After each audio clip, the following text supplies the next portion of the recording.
Good afternoon বন্ধুরা, সবাই কেমন আছো? আশা করি ভালো আছো, সুস্থ আছো।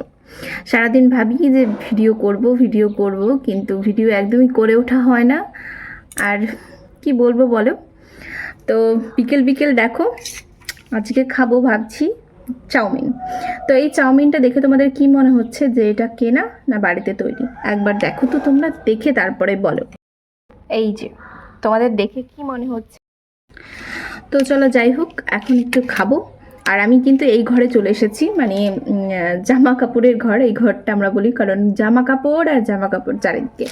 তো চলো এইটা খাবো, খেয়ে বলবো যে কেমন হয়েছে। নর্মালের মধ্যে দারুণ দারুণ হয়েছে। এখনও দেখো ধোঁয়া উঠছে, প্রচুর গরম রয়েছে।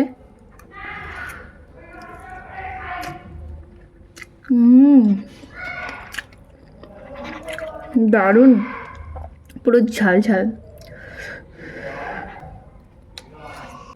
মেলা টেলায় যেতাম একসাথে, বাবা মা কিংবা হাজব্যান্ডের সাথেও যখন গিয়েছি, তখন খালি মনে হতো রেস্টুরেন্টে গেলে অন্য কিছু আর খাবো না। মোগলাই, এগরোল কখনোই খেতাম না। কি খেতাম? এই যে চাউমিন। সবসময় মনে হতো যে চাউমিন খাবো চাউমিন খাবো। চাউমিনের প্রতি আলাদাই একটা কি বলবো ভালোবাসা রয়েছে।